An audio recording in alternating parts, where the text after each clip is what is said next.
All right, g'day everyone. Welcome back to the Snake Catchers podcast. I'm Brett and I'm here, of course, with Dan, as always. And today we are joined by Chris from Native Scales, reptile keeper, reptile breeder, and paramedic here in South Australia. So thanks for coming on, Chris. No, welcome.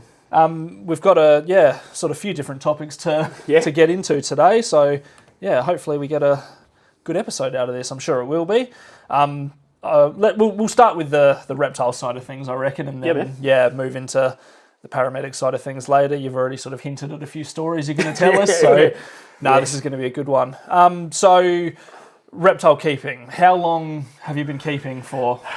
Well, I suppose I don't really want to give away my age, but I got my first snake, and God forbid, I grew up in WA. Yeah. Mum was a paediatrician, Dad was a brigadier in the army. So I got my first snake wild caught, and you'll appreciate it. It was a dugite.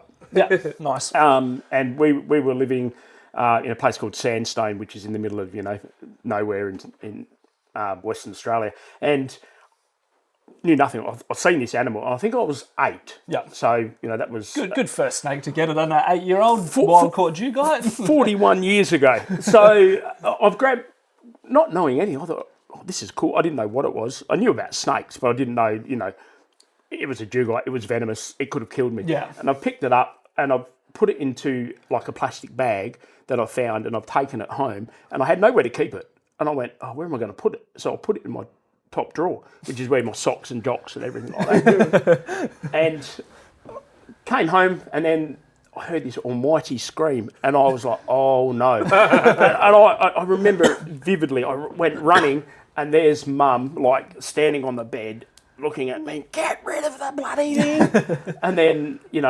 unfortunately, Mum and the shovel ended up disposing of the dugite. But that was my first ever experience of keeping a reptile, even though it was probably only 1, maybe 2 hours that I had it. Yeah. But it was like, and then I got the lecture, that could have killed you, and I'm like, okay. Like, you just don't as a kid. You've got no learnt, fear from anything. And Mum was always like pretty, like, hey, get involved in nature, get outside, obviously iPads and Foxtel and all that kind of crap weren't around, PlayStation or anything. Yeah. It was, any game was like card or table based. So it was a good time to grow up. And then after that, I got a Womber python, again, in Perth, local snake. Yeah. And it was wild caught, and I kept it in a glass tank, and again, didn't know anything about it. And unfortunately, I tried feeding it, like, as an uneducated kid, and you don't have access to the internet. I tried to feed it things like cake. And, because it's like, I'm eating cake. Why can't you eat cake? Yeah. And, then Mum, obviously coming from a medical background, she was like, why don't you, go to the library and get a book about snakes and, go from there. So, we did all of that, did some research, and then found out I couldn't keep it snake, because 1, I wasn't old enough, and 2, there's all these legalities around it and things like that. So that sort of got put on the hold, but it never stopped me like that for every opportunity. What would you like to do this weekend? Oh, can we go to the zoo? I want to look at snakes. Yeah. And Perth Zoo had a pretty good reptile collection back then. So I spent a lot of time as a kid at Perth Zoo and wildlife parks, and I had an auntie and uncle that lived at Mount Magnet, which is a gold mining. Vaguely, And if you've ever listened to Kevin Bloody Wilson, living next door to Alan, Meekatharra, it's the next town down. We'd go up there on school holidays, and I'd spend all day looking for snakes, lizards, and wander off into the outback, and I very rarely found anything. Found sheds and things like that, but like, to me, a shed was amazing. Then I sort of got into my teenage years and discovered girls, and let's say that reptiles were sort of put on the back burner a little bit. Put on hold.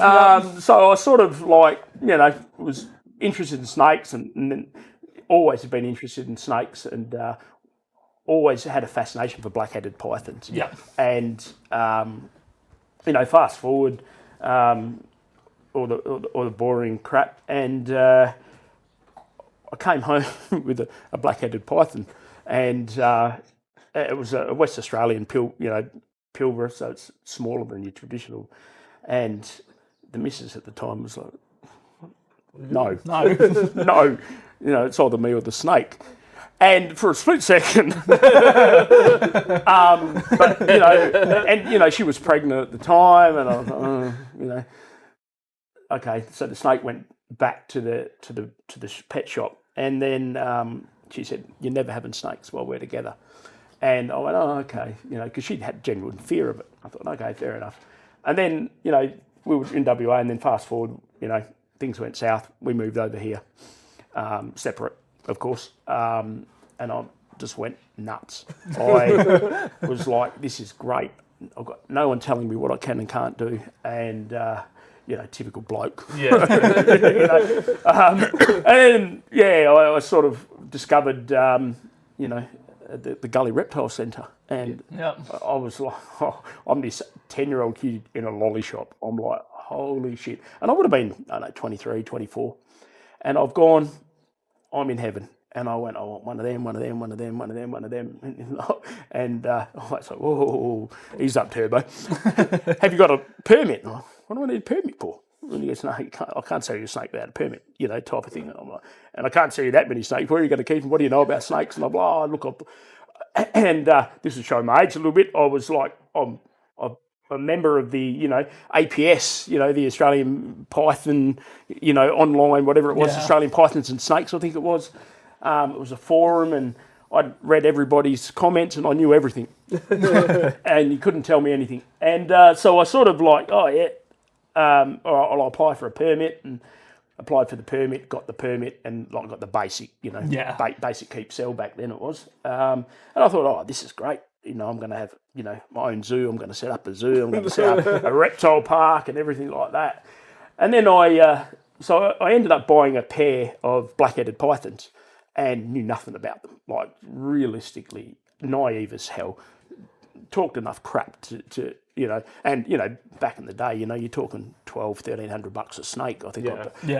And I was paying cash. So, mate, just like, yeah, sure, off you go. And probably thinking, like, he knew I was coming back regardless, and he knew that I knew nothing, but he was like, oh, this is going to be a fun ride. And and I don't think it was Simon. I think it was one of his, his sales assistants, and I'm sure he was just rubbing his hands together going, you beauty. And then, like, I kept them, and, it was like, man, these things are weird. They don't do much and everything like that. But I spent hours watching them and studying them, and I'm like, I sort of learnt, and then I made the mistake of putting them together. Yeah. And then I thought, maybe, they'll be mates type of thing, because no one says, like, hey, don't put snakes together. They're combative, especially when you feed them and things like that. Like at that time, I couldn't find much information on that sort of thing. Where now, if someone says, oh, look, I've got two blackheads, I want to keep, cohab them, I'd be like, don't. Mm-hmm. They in the wild, they're, they're going to eat each other because, that's what they do. Yeah. But, I put them together, and they had obviously they went each other, but I managed to separate them because I remember watching Wayne Larks at the time. He'd posted some video on something, and he'd been bitten, and he just dunked his hand in water, and then the snake let go. And I thought, oh, how good's that? So I did that, and they didn't let go. And I'm like, oh. It's like, how many hours of editing of that video before, but it wasn't too much longer. I was like, oh, what do I do? And I, fired up the computer to see what was, what other things I could do, and sit at the computer, like, yeah, pretty much. And it wasn't laptop; it was an old, thing, and I might have even been dial up. Whatever dial up. Oh God, and, the image loading in. But in the end, it was like I could hear splashing, and I thought, I quickly went back, looked in the bath, and then they were at the other end, and I thought, okay, so I grabbed them out and put them separate, and then they were only, I don't know, sort of 1.2, sort of things, but it scared the hell out of me. Yeah. And I thought, I'm never, ever doing that again. And then, progressed and slowly learnt through mistakes, had like a lot of bad sheds, and then like I was keeping them too cold. Yep. And because they weren't taking their food and they got skinny, and I'm like, oh, I went to a vet, and the vet went, I don't do snakes, and then I'm like, well, do you know anyone that does? And I'm like, oh shit, I've killed these animals. I'm adamant I've killed these animals, but it shows you sort of how robust they are. Oh, they're very. And yeah, I very spoke robust. to, and his ears are probably bleeding now still. Rob Sullivan, and he was like, mate, this is what you need to do. And I'm like, okay, cool. And I did it. And like overnight, the difference was just amazing. Yeah. And like poor Rob, like I'm sure I've got half of his collection. Because I'd be like, he'd post a picture on Instagram and I'd go, how much? Just how much? I don't care, how much? And, so through the journey, I think I've ended up with half of his blackheads. But anyway, so, I sort of thought, okay, no worries. And then I thought, it was like a winter time, and I'd read about cooling, and like my understanding is I had 2 females, so I'll put them together. Just like I'll clean this, Viv, and then I'll pull it out. And like, don't get me wrong, my Vivs, and I know you and I have had this conversation about the vivariums, was just a fish tank, on a wooden stand, and it was top opening, which is less than ideal for a psychotic black-headed python. So anyway, I've done that, and then one got really fat, and I'm like, what the fuck? Like, have you been like eating? Are you constipated? All these things are going through my mind, because I've put on a bit of weight. Maybe the snake's put on a bit of weight. Gone out in sympathy. I wasn't feeding it cake at this time, by the way. Proper rats and whatnot, and then. It got fatter and fatter and fatter, and I'm like, what the hell? And then, so I went back to Gully Reptile Centre and I said, there's something wrong with my snake, it's fat. And they, what do you mean? And I had an old Nokia, and I was like, here's some pictures. And like, you could kind of see what it was on the 3.2 megapixel quality image that was of the day. And he goes, it might be pregnant. And I went, but they're 2 girls. He goes, well, we think they were female. And I'm like, what do you mean you think you were female? You're the experts. You sold it to me. And it turns out it wasn't female. There was one male, and obviously the pregnant one was a female. So all of a sudden I've got 8 eggs, and I had no idea what to do with them. And so I rang the Gully. It's like, hi, it's me again. And I'm sure that, if they had like caller ID, they would just block that. And because like we were saying earlier, like trial and error.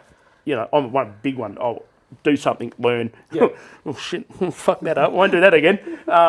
And it was like I had these 8 eggs. I didn't know what to do with them. They said, oh, you can bring them in, but like the chances are they're probably no good because they've been out for they need to be rolled over. Yeah, like that, well, I can tell you what I was feeling. Yeah. Because naive, I knew nothing. Yeah. And so they went to the bin, and then I sort of did a bit more research and bought some literature that was around then, and I was like, oh, okay. And then sort of I developed like the taste of like tattoos. I guess people say you once you get 1 tattoo, you get 2, you get 3. Reptiles are no different. Definitely not. They are literally like heroin. Like, I have discussions all the time with my wife. Oh, I'm thinking about, and you just see it go. What now? Yeah. And don't get me wrong, she supports me 100%, but I'm sure she thinks, oh, fuck, not again. But yeah, I know that feeling. Yeah. I went along, and because I was a single bloke at this stage, and I had housemates and things like that. I wasn't taking life very seriously. All I wanted to do was open my own reptile zoo, and sorry, I meant to ask you earlier. Yeah. What was the reason you just coming over here for something different from WA to SA? Oh no, because the missus and I split up at the time. Yeah. And you were originally at WA. Yeah, we were both WA, but her parents moved over here. We split up. She came over with the kids, and so I followed suit. Oh, just so you be with the kids. Okay. Yeah. Fair enough. I didn't want to air me dirty laundry. Thanks for that. No, I didn't know if it was like work or something. No, not work. Yeah. It was just purely just to be around my kids and stuff like that. No, it's all good. Back to the reptiles. Sorry. Yeah, that's all good, man. And then, so of course, you know, I've got 2 black-headed pythons. I've got 4. I've got 6, and then I kept them. Like, I wasn't trying to breed them or anything like that. It was just like, you know, Just I wanted to keep loved them, and just, you know, I almost find them, and it's still to this day, I'll just, you know, you can't just quickly go into the shed to just No. because like I'll go, you know, before we go out, I'll just duck in, and my wife goes back into and sits down because she knows the next hour I'm fucked. I'm going, you know, I'll come back out and I go, okay, let's go, and I'm like, oh, we're late, you know, whoops, and because you go in and something's moving and something's different, and you know, being an ambo, like I notice the things that aren't normal, and it's like some things I'll notice like really obviously, and like, oh, she's sitting in a different way, or you know, is she potentially gravid? And I'm like, oh, you know, and then before you know it, I'm looking on my phone, and because I'm data mad, I love it, and I was like, oh, when did I put them together? And you know, oh, they're out of their height. Like, you know, we were talking this morning, a beautiful day here in, you know, the Barossa, and it's starting to warm up a little bit. Things are getting more active. So, you know, I ended up, I digress a lot. Sorry, guys. But, you know, so going back to it, like, I was in this house that we were renting with me and a couple of mates. And then I had, I don't know, probably 30 animals at that stage. Everything from jungles to olives. Nice mix. Yeah. But my passion was always the blackheads, and I love blackheads, which, you know, they're not an overly, you're not getting albinos, you're not getting, well, unless you're, you know, overseas. There's not, you know, your random super caramel and that, but I like, and I'm not having a go at anybody and what they do and what they breed, because good luck to them, you know, like, I'm a big wild type, you know, sort of thing, or natural, like albino's a natural, you know, thing. So, and here I am digressing again. But anyway, so we did the same. So, and at this stage, like anyone that keeps reptiles will know that having any more than like 5 at reptiles becomes fucking expensive. You know, so it's like I've got, you know, 30 children that need constant feeding, cleaning, and you know, it's not just the cost, it's the time. You know, and I thought, oh yeah, no worries. And I had a mate that was like, hey, we need workers in oil and gas. And I'm like, what the fuck is that? You know, like oil and gas. I'm like, you're a chef or something. And he's like, no, working out in the scrub. And I'm like, he goes, but you know, the pay's really good. And I'm like, oh, okay, now you've got my attention. And he's like, you know, do you want to? We need people. You've got a truck license. You know, you're a hard worker. Let me bullshit on my resume, not you. And he's like, yeah, come on, you know, easy money, man. They feed you, and I'm like, oh, this is great. And so I went away, and like my housemates were getting a bit shitty because obviously, you know, we were splitting bills and things like that, like you do at house. And then, but the power bill I was paying, and I was like, yeah, okay. You know, it's getting expensive. And then I went away, and I ended up being away for like, I think it was 96 days. And the whole time I was constantly in contact, you know, and by them it was like Microsoft chat, you know, it was like, that's how primitive it was. And the first thing is, hey man, not coming home, how are the snakes? And that was all I cared about. And yeah, all good. And unfortunately, I came home, and they hadn't looked after them. They disconnected the power, and I came home to 30 dead animals.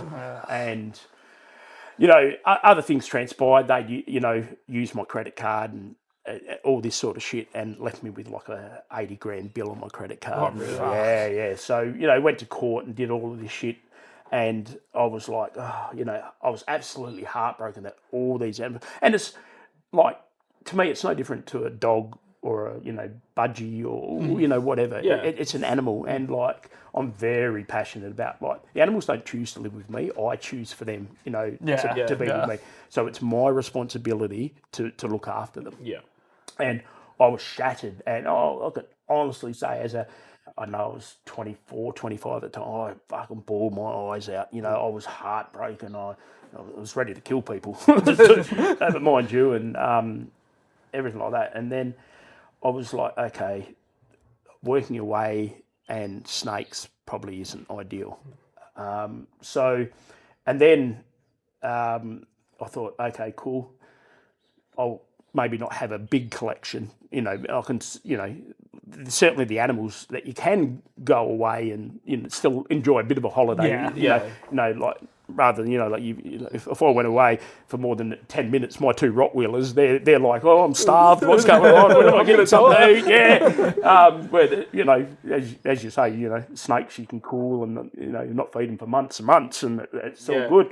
But anyway, we I sort of ummed and ahed, do I get some more, do I not get some more? And then I bought a Murray Darling, and I thought, okay, robust as fuck, you can literally, if you can kill a Murray Darling, you're doing well. Yeah. Your level of incompetence is huge. And I apologise if someone's killed a Murray Darling, just a bit of tongue in cheek. But, I was like, Murray Darling, and then unfortunately, that's just going to sound horrible. Unfortunately, I then met my then-to-be wife. And, you're meeting someone I'm dating, and like, it's probably 2005. Yeah, it's 2005. I know that emphatically it's 2005. And we sort of got together, and, your new relationship, you're talking, you having a good time and whatnot. And I said, oh, got any fears or anything? And she goes, yeah, snakes. Again. Always the way. And, I was like, this chick's smoking hot. Like, surely, snakes, I'll win her over. And I thought, oh, cool. And I thought, oh, let's go on a date. So I took her to the zoo, thinking, introduce her to snakes this way. Try and break her fear. And we walk into the reptile house and she fucking faints just about. Shit. And not no through fault, it's genuine fear, you're right. And like, she's a great chick. She grew up in the Riverland, Andamuka and that. So she's used to, snakes and things like that. So there's no, it's not, I don't like snakes. It's a genuine fear. Yeah. And I'm like, and then I'm like, well, you can either have snakes or, be a miserable, lonely prick for the rest of your life, or you can just be a married, miserable, lonely. So I sort of thought, this might be rather something we'd build over time. It's like anything you're afraid of, like you build it, build the confidence. Education is key. Yeah. And that's what I thought, cool. And we visited.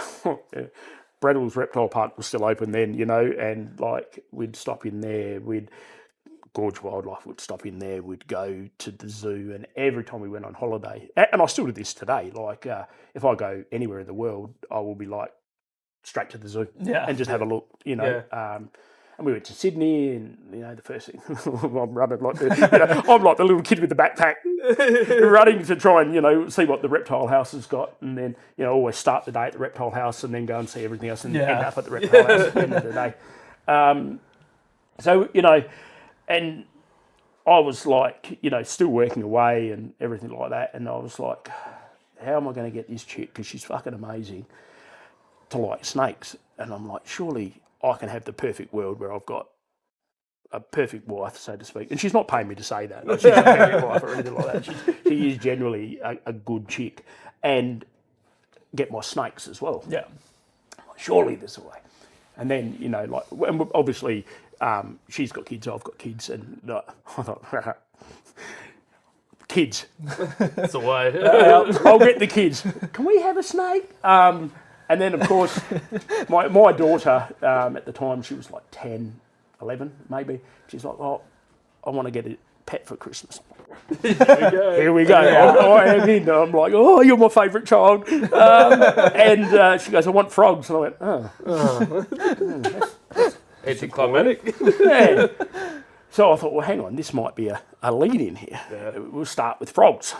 And she's, my wife, she's like, yeah, cool, but, she's got to look after them and feed them and all that sort of thing, and clean up, because if there's any smell. And I'm like, yeah, no, fair, I get that. So we bought, a couple of white lip green tree frogs, and set up in the little vivarium type of thing, and misting, and they quickly became my problem, like any kid, and that was fine, and we went on with that. And then I was like, okay, I'll work on one of the boys, the girls have let me down. They want frogs and unicorns and things like that. Snakes are more of a boys thing, I'll get the boys in. And what would you like, for Christmas? And, deliberately take them to the zoo or the reptile shops, and travel. We used to go to like Reptile City down at Christie's Beach. Christie's, Yep. Anything south of Grand Junction Road, I'm a bit rickety with.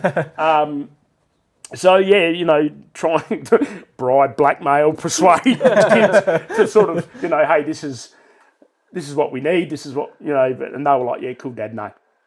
I want an Xbox. I want you're not my cop. Surely you're adopted. You can't do that, child, type of thing. But eventually, I sort of, convinced my wife that snakes aren't as bad. And, we through a lot of trips to the zoo, and you go to a fair. Like I remember, I shouldn't be laughing. We went to Semaphore, and there was some street fair. And like the old mate was there, and he had like a black-headed python around his neck, and I'm like, yeah, cool, man, good for you. I wouldn't do that in the main street of Semaphore, but because he wasn't he was just there. He was just there, part of the fair, yeah. And I thought, oh well, each to their own. And then he's just, I've gone, oh yeah, beautiful blackhead, and I'm looking at it, going, oh, looks a bit thin, but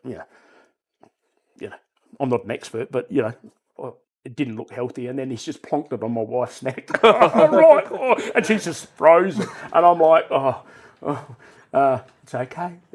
And she's like, just grabbed the bitey end. So I've grabbed the head and held it away. And she was like, fine with that. Yeah. And then I'm like, right, I'm in. This is it. And this was 2016. And then 2017, unfortunately, for the reptile keeping world, and very fortunate for me, that the K brothers sort of went their separate ways, and were selling off everything.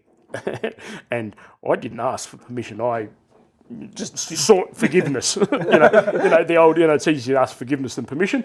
I went, oh, by the way, I bought some snakes. And, she was like, okay. And I'm like, oh, cool. All right, I was expecting at least a little bit of pushback.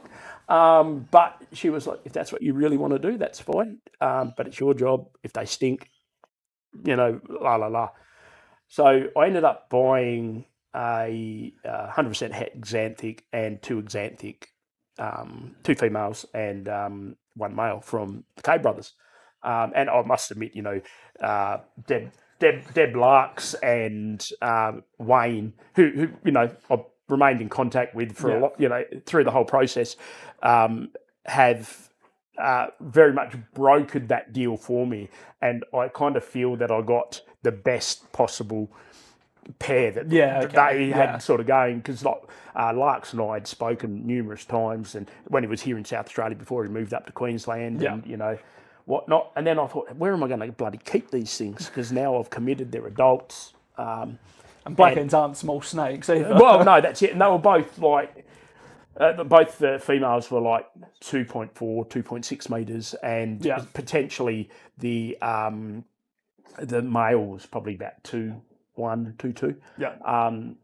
And so they were big animals, and I'm like, where the hell? And then, and God bless him, but I hated going to his place because every time I go there, I walk away with something. Bloody Steve Crawford.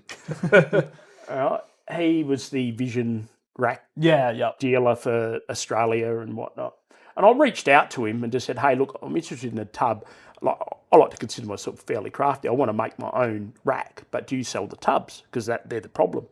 And he's like, yeah, I've got a tub I can sell you. However, you'll have to come down, pick it up. They're not cheap. I'm like, I don't care what the cost.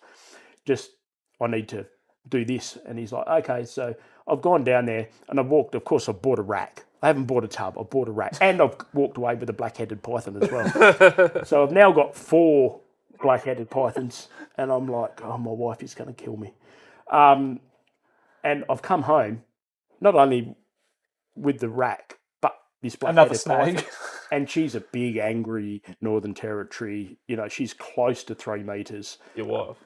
No, not my wife. Definitely not my wife. The blackhead python, but like Steve Crawford, no wonder he opened his reptile shop, because the man could sell snow to an Eskimo.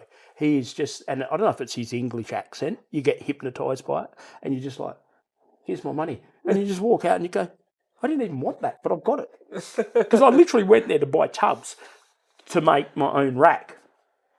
So we've gone along and I've bought this Vision rack, and then I've gone, I don't like racks, and I'm going to upset some people by saying that, and I know that. No, we said it in the last episode. Yeah. I know, but, and I'm not hanging shit on anybody. You keep reptiles how you want to keep reptiles. Yeah. So long as they're healthy, I don't give a shit. That's pretty much all we our yeah. opinion is, yeah. But one of the things my wife said is, I want to be able to see them. Yeah. Because then I know where they are. If they're in their enclosures, that they're safe. But if they're in those racks, I can't see them. Yeah. And I said, well, just open one, you'll know. And yeah, pretty much. Especially something like a blackhead that's so food responsive. Yeah. And they are very cage defensive. Yeah. Especially if they're hungry. And so I'm like, okay. So I got on to Matty White at Reptile Cribs back in the day, and this is 2018 or something. Yeah. I said, I want an order, and it's going to be a little bit custom, because all the literature and by this stage technology's advanced. Even I've advanced. I learned how to use the internet properly and whatnot. And most people were keeping blackheads in like your 1800 by 600 by 600, and me being me, I went, it's not big enough. They need to be in bigger enclosures. And, everything I read was like 1.5 times, the length, etc. And I'm like, to me, it's just not big enough. And then I sort of went, I want to do 1800 by 900 deep by 600 high. And I went, okay, cool, we'll do that. And then so I got them shipped down, and then I looked at them, put them together, and because they were flat pack. And then I went, it's just a black box, boring as shit. And then I went around, I went, right, I need some backgrounds. And I was watching videos, and where I said before I'm pretty handy and pretty crafty, I'm fucking not. So, I'll spend $10,000 trying to do something, then spend $30,000 just buying the part properly in the first place. Save myself a shit ton of time. So I thought, I could make some backgrounds, and surely it's not hard. Abused YouTube, watching how to make backgrounds and things like that, and yeah. It's like the first time you ever make custard, You think, oh, this is great, and then you bite into it, fuck, I'll put salt in it, and then it's lumpy, you're not meant to chew custard, but it looks good. And the other thing is, I'm colourblind. So I'm like thinking, I'll be able to make this thing, and like, my wife was like, what the fuck are you doing? And I'm like, what do you mean? She goes, you've got purples and greens. And I'm like, oh, right. Oh, I don't know. A fly on the wall there. Yeah. It's, I'm just going to feed them acid.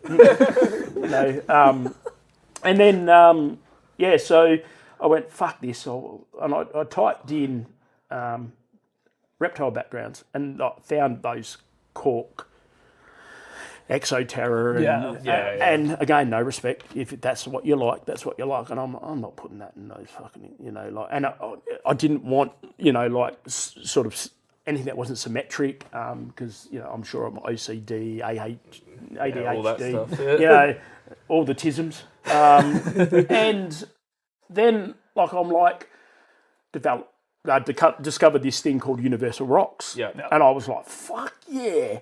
And then I went, I remember Gully Reptile Centres, they had them up on the wall. So, I'm at Woodville and I've just gaffed it up there. And I'm like, I want 3 of them. He goes, yeah, that's $1,800. I'm like, right. Oh, I want 3 of them. And he goes, I don't have 3. I said, I'll have that one. And he goes, no, that's a display one. It's up on the wall. I've got to order them in and it can take time. Oh, fuck me. All right, no worries. I'll come back to you. And then, I'll be cheeky. Got on the email because I'm tech savvy now. And I emailed Universal Rocks and they went, yeah, there's distributors. Here's the list of the distributors. Here's the state manager. So I emailed him, hey, mate, blah, blah, blah, blah. And he goes, oh, this is the retail. I'm like, oh, surely you can do better than that. He goes, no, it's the retail. I'm like, come on, mate, help me out here. I'm going to buy 3 and I might end up buying 4, 5, 6, 7 down the track. And ended up, I picked the Olga's background. I don't know if you know that one. It's like the 72 by 48 inch and it's like, well, if you look at my Instagram, quick plug there. Plug it as much as you want. Yeah, you'll see them in the background on some of the, and I put them in and I was like, yeah, this is good. It looks good. And then like substrate, I was like, oh, what's the best? And then bloody Steve Crawford got me on again. And he's like, you need to use Chipsy Snake. It's the best thing. It's the only thing to use. And I'm like, I want sort of a naturalistic, look. And I suppose it does look naturalistic in some ways, but it's very bright. Yeah. And I had LED lights and remote controlled, something that my wife could operate without actually getting too close. Because I'm still trying to build her confidence in having these snakes. And time went on, and the blackheads went from 3 on day 1 to 4 on day 2, and I think this is going to sound horrible. I think I've got 30 something now, and I say something because we've got snakes. I should know because I just did my the end of year return, and then but I didn't know mine until I knew roughly the same thing, but it wasn't until we did till you actually do it. In a financial, you did the actual count, and you're like, that's good to know. No, exactly. It's like, and then since then, I've acquired. It's like, do you want the receipt for what it actually costs you, or do you want the receipt that you told what your wife, what it's cost you, sort of thing? And I'm like, yeah, kind of one of each. So then, I've thought, I fell to the bug, I guess you'd call it. All these people with these sun glows and all of that. I'm like, fuck, I'm in. So I'll get me some of them, and I'll be honest, I know absolutely bugger all about carpet pythons and morphs and recessive genes and shit like even in paramedicine world, you go to someone, they go, I've got this disease, and I'm like, I kind of know what that is. Then you look it up, and I go, why can't they just go, your kidneys are fucked? Why does it have to have a Latin, sort of terminology to it, like medication? Why do they call it Candesartan? Why can't they go, that's for your blood pressure? But anyway, we've got, at the moment, we've got olives, we've got, I should know what we've got. Coastals, and we've got Darwins, we've got rough scales, we've got blackheads. Yeah, obviously. and just a couple of them. And the good thing is, I think everyone needs a blackhead in your collection because you always have that snake that's a bit funny and may eat, may not. You just open the thing, the blackhead's eating it every time. It's like having mulgars. Something doesn't eat, just chuck it in with the mulgar. Mulgars and lacies. Garbage disposal. 100%. I don't waste any rats. No, I don't either. I sort of try to do the right amount, and there's obviously there's a couple that won't sometimes. And she's keeping you on your toes today, isn't she? I'm slowly getting rid of all my carpets. And I'm just gonna keep focus on the blackheads. Yeah, And, yeah. like, don't get me wrong, I'd love to crack the albino. But the biggest problem, and, it's like anybody that breeds, what do I keep? What do I get rid of? Yeah, yeah. And I don't get rid of anything until I have to. And like, it's just like, I'll just build another red room or I'll just build another shed. And I was saying to you, because I upgraded all my vivariums. I had melamine. And some of them I attempted to make, and I think you as the carpenter, he came over and was like, "What the fuck is that?" And it's like at the bottom it's flush, and at the top like the glass is like 10 mil. I'm like, I think Blackie's not going to get out of that. no, exactly right. And even like your uncle Justin, he tried hitting me up and saying, "Oh, I'll make all these vivariums," and he showed me some of the vivariums. Yeah, he's pretty well done all of my stuff. Yeah, so. yeah, and I was like.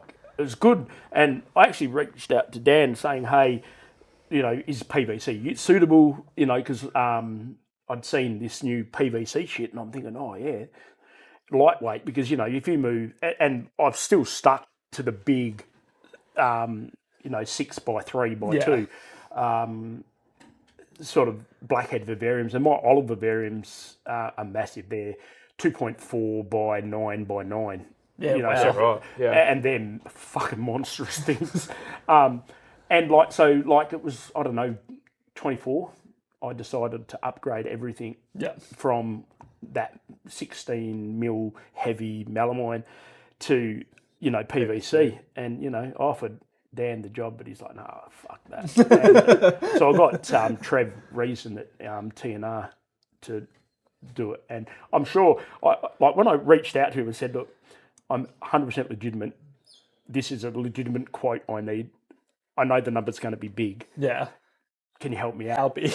And, I think, block your ears, love. I think I've probably spent close to 70 grand upgrading all the vivariums to PVC. And that includes, and I'm like a big advocate for monitoring 24/7. So I switched all my thermostats to the microclimate connects. Yes. Yeah. So I can literally tap in now and see what temperatures, and then sometimes like the power in the Bros is sometimes a bit questionable. Yeah. And I can check in and go, "Oh shit, it's gone back to a factory reset. It's come back online. That's great, but it's now factory reset, which is 38 degrees. Like great for blackheads, terrible for fucking diamonds." And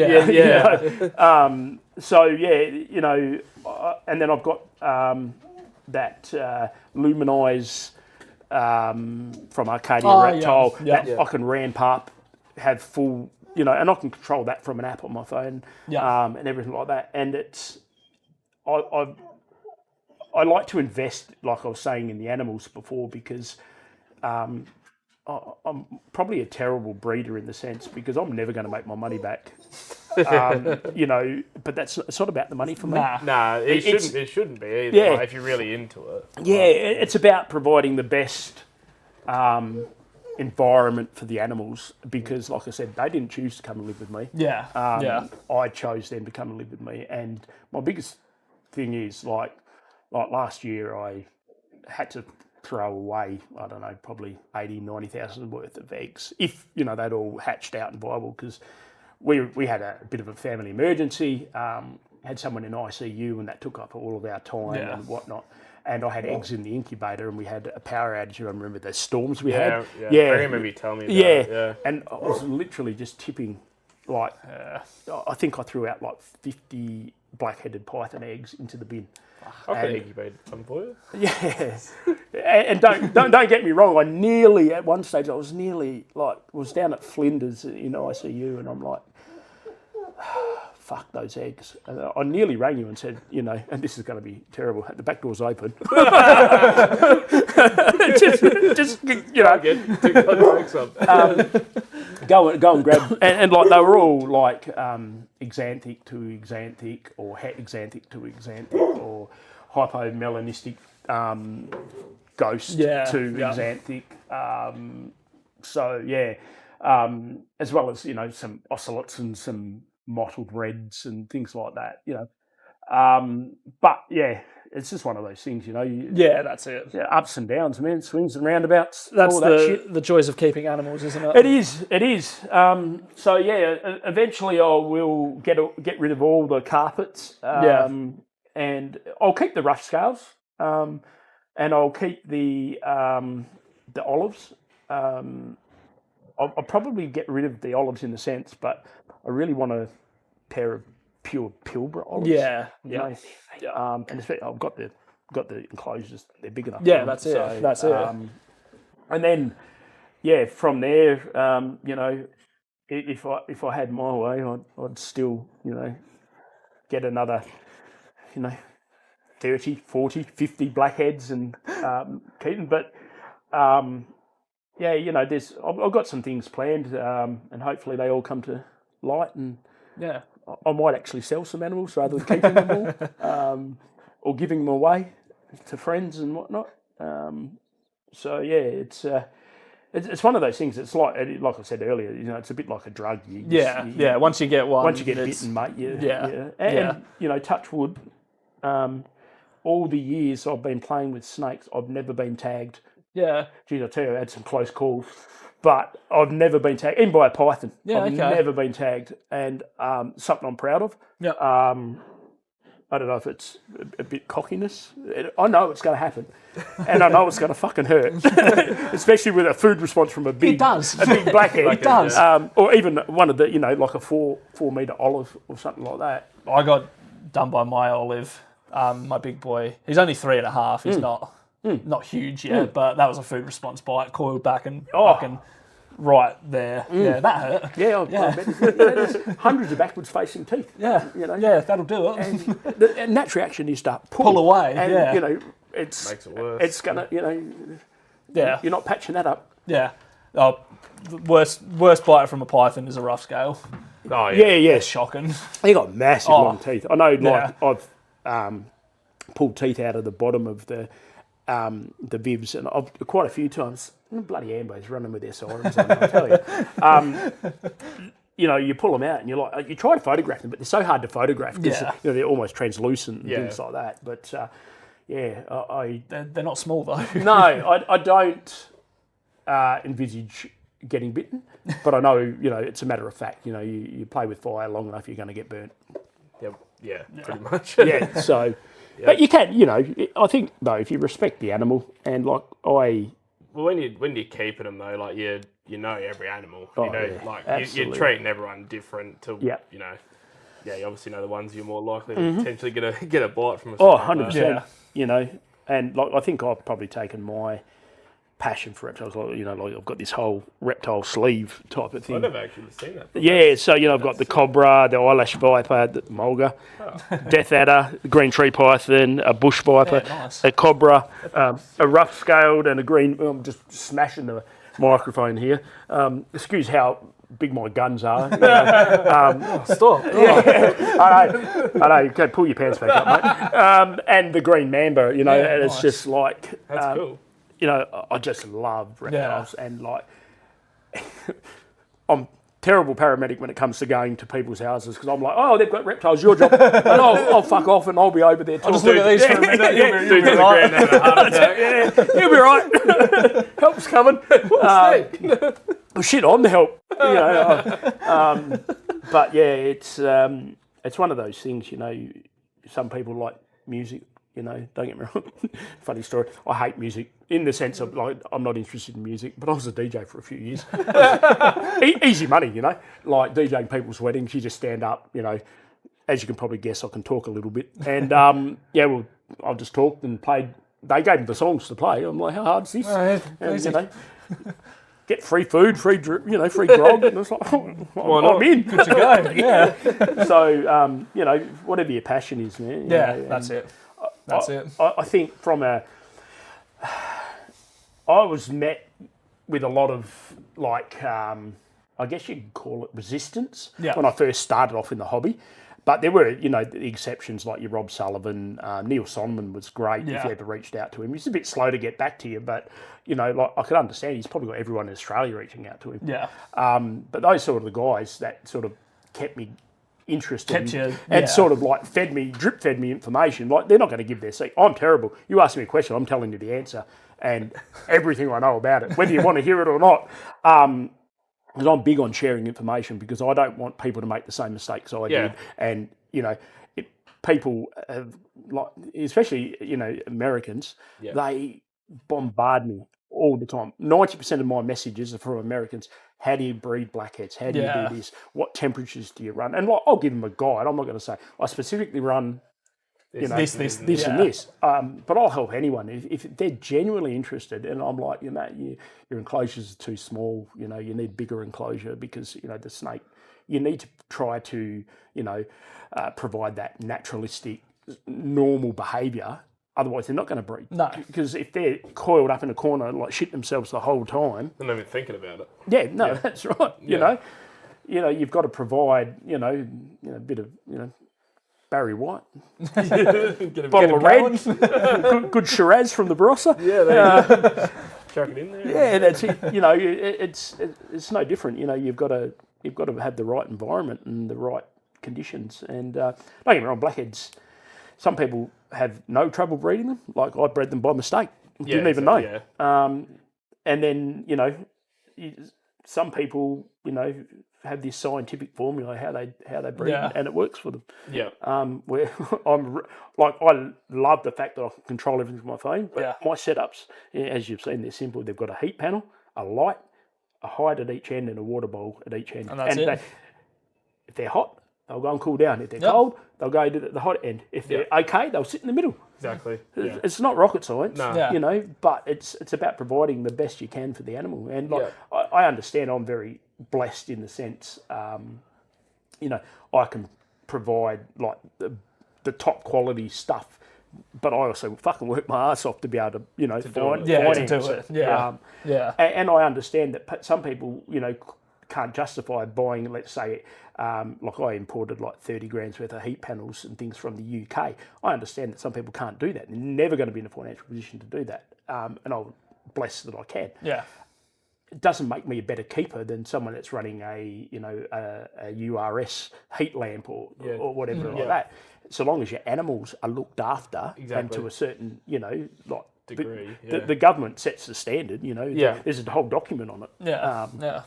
One day I'll read it. But I've downloaded it, but it's there. It's there. Remember what you said about the government? Yeah. The government are great. They pay my wage every fortnight.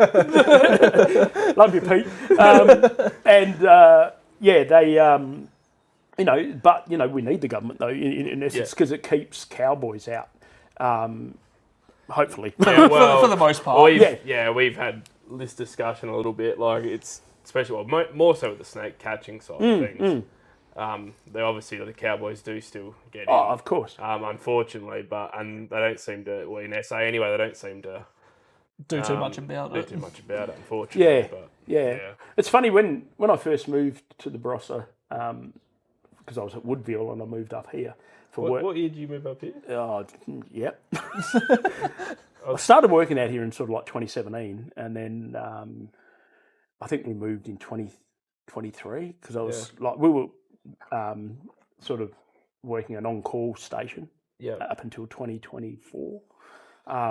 So on-call means like I'd be at work for 96 hours straight. And you just fucking cooked, and then trying to drive home after working 96 hours straight. And don't get me wrong, sometimes you've had a pretty good roster, and then sometimes rotation.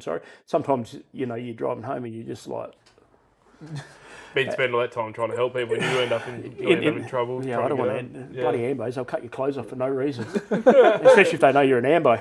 I was like, I got sick of driving, and like the 4 days, like the 96 hours, I'd end up being away from the missus, and I didn't get married to spend time away from her. Yeah. So we decided we'd move up here, and I'm pretty sure it was 2023. I was going to say, because I think I must have messaged you. I think I messaged you first. How we ended up knowing each other, because I think I must have followed you on Instagram, and then one day I looked at your profile and it said Anguston on them. Like, oh shit, because up here, like, I don't really know many people that keep snakes. We've had this discussion. There's not many. Well, they're probably like the odd person that keeps one snake, but not many people around here that have multiples. You'll be surprised. Yeah, well, I was when like the Will, who I've trained to be catcher, who he's starting this season.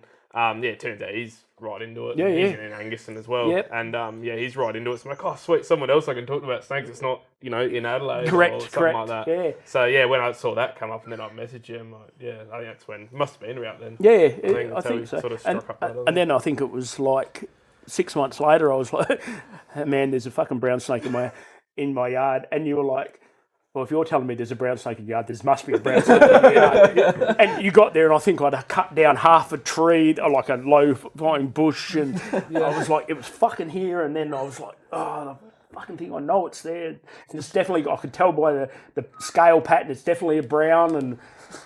There's not going to be much else around here. No, that's it. There's not enough water for a red belly or, and then I was like, oh, holy fuck. I've got two dogs, the wife, and I think at that stage my young bloke was staying with us, so he had his staffy as well. Yeah, I think there's a few dogs there when I came around. It's always a zoo at my house. And then we 2 days later I caught it. Yeah, I did. I caught it. I did really well. Using my just obviously I've got hooks and whatnot. And I just literally luckily. I'd ripped the carpet out of the back room because we were getting new carpets in. And so it was struggling because it was like all crap on the polished concrete. And it just couldn't get traction. I was like, this will be easier. And then I've gone to pick it up and I've stopped and I'm like, if this thing fucking bites me, it's over. Because, like, I'm going to have to explain to the young bloke, hey, just forget the snake. You need to, And I was like, oh shit, how am I going to do this? And then he came back in with the shovel and I went, no. No way. No way. And then I went, actually, yes, get the shovel and hold the shovel. And the snake went onto the shovel and we just picked it up. And I had a tub right there and just put it into the tub, put the click-clack lid on it. Yeah. Because it was only probably about a metre long. It was only sort of like... as we call it, a pain in the arse length. Yeah. Where it's like, not quite long enough to tail it. Yeah, and that's the thing. It was like... And it was placid as hell. And then, I took it for a drive and let it go in the bush. Yeah. So... Perfect. I respect the animal, It's not its fault. Yeah, well, it just got a little bit geographically embarrassed and ended up in my back bedroom. That's a good way of putting it. Yeah. It's not the snake's fault. Nah. Hadn't updated its Apple Maps. And going on sort of to elapids, have you had much other experience with elapids apart from that early Jew guy? Working oil and gas, I was very fortunate. I was a terrible employee. I spent all the time, like someone go, there's a snake, and that's it. You were gone. I was gone. Forget the $1 billion drilling project you got going on. Fuck that. I'm chasing snakes. And we're at the back of Inaminka, and someone goes, snake, and I'm like, oh, cool. And then I went, oh, I know where I am. I know what that's going to be. That's an inland taipan. Yeah. And it's the only thing that's going to be out here because it's so barren. There's no. It's a dust bowl. And I looked, and I'm like, that is an inland taipan. And being this responsible, grown-up adult, the first thing I do is I walk straight up to it. And I'm like, oh, you fucking idiot. And now, at this stage, I'm on one knee, like in a knight's position, looking at this inland taipan, and I'm like, if this bites you, you're fucked. It's over. And don't worry, my wife will resuscitate me and then kill me herself. And I'm like, you fucking idiot. And because it was up against a sandbank, I'm like, I've literally cornered this snake. And I literally just went, well, if it bites me now, it's my own fault because I've put myself in this position. Yeah. I've cornered this snake and it's going to feel threatened because, I'm a little bit better kept now as an ambo than I was when I was working on an oil rig, so I managed to sort of back away, but it never reared up and never showed. It knew I was there, the tongue's watching you. And it was probably nearly 2 metres long. And I knew it was going to ruin my day if it bit me. And like where we were, I'm like, there's no point. Yeah, the Just, time's gonna. You know, I would get bitten, quickly run, pick up the sat phone, and go, I fucked up. Love ya, bye. You know, just accept it. Don't ever get married again. And then, you know, exactly, you know, like realistic, you know, I knew the facts. Yeah. You know, in the middle of bumfuck nowhere, you get bitten by an inland taipan. You know, the drillers and the other blokes on the rig, they're not the most savvy blokes. They'll be like, cool, what's happening? Yeah, you're fucked, aren't you? So, hey, boss, send someone else. Need someone else. Need a replacement. Yeah. Shake a tree, get another monkey. Yeah, pretty much. Maybe one that actually works. Chase the snakes. Yeah. So, you know, like things like that, you know, out in the wild. And to me, that's the best because you see them in their natural environment and things like that. Says the bloke that keeps all these snakes in these, you know. But death adders, like they would probably be my favourite, like Pilbara death adders. Yeah. Eventually, I will get some. I was going to say, you've been saying that in a couple of years. Oh, I know. Still building up to that. It's, you know... I can get you a reference for one. I've already asked you. And the funny thing is, like, I'm going to have to send this email to the department because, you know, part of the requirements is you have to have a first aid certificate. Yeah. I don't have a fucking first aid certificate. I don't do basic first aid. So I'm going to have to send an email. Do I need, because it is an inherent requirement to have the licence. Yeah. You know, with a university degree, for you know, in paramedicine, will I need to have a first aid certificate? And if they come back and say yes, I'm going to suffer through and do a first aid certificate and you know, try to go. You know, bite your tongue the whole time. But... You know, when you go to a course and you're doing a course, there's always that one person that fucking asks a million questions and things like. I'll be sitting on my hands going, "Shut up." Shut up. And just like try and fumble around and do, well, it won't be fumbling, if fucking CPR. Yeah. But yeah, so like that's probably like realistically, I haven't kept leopards. I've like obviously caught them and moved them on and whatnot. But I've never actually like, because I'm not licensed and I'm a responsible keeper, I don't keep... I'll tell you a funny story about that in a minute. That, you know, I don't keep them, but I will. Yeah. So bubs. And it will be my future goal is to have a pair of Pilbara death adders in a naturalistic enclosure. Like I've designed it. I know what the substrates. I know everything. I know what's going to cost me to build. So, being a black-headed python keeper, will you go the black-headed death adders? Absolutely. Yep. Absolutely. And you can tell probably by the species I'm keeping, like it's all around that Pilbara. The Pilbara olives, the rough scales. Although they're Kimberleys, you know. Yeah. They're cousins. Close enough. And if you've ever been in that part of the world, it's a fucking amazing part of the world. Yeah. And like Kununurra, you know, all up through there, magnificent. And I was lucky enough to get sent there in the oil and gas world, and like, you know, they'd fly you in, and then you'd chopper into the rig, and like I've drilled holes like in places people would be fucking mortified, like Kakadu National Park and things like that, you know, like. And I love the environment. Don't get me wrong, not Greta Thunberg style, but a normal amount. Yeah, you know, I think, you know, we need that healthy respect and whatnot to keep, you know, the world ticking. Yeah, exactly. You're not going to stop progression. No, 100%. It's that old middle ground thing. Like it's the same, like everything these days is so far one way, so far the other way. It's normally about the middle, where it's normally about 100%. Right. And the thing is, like, we go through stages where, you know, like, work health and safety becomes so ridiculous you can't even like walk onto a job site without, you know, this and that and that. Yeah. And it's like you spend 4 days doing inductions just to walk on and do a 2-minute job. It's like you go too far one way, eventually it does self-correct. Yeah, you know, so. With the other stuff I do, it's ridiculous just to even get on site. Yeah, yeah. Like just to that's why you rock up in an ambulance, man. No one cares. Just rock up, you know. You've got to sign a JSA. Like, fuck I do, mate. Where am I going? We get away with it a bit with snake. Snake comps is not too bad.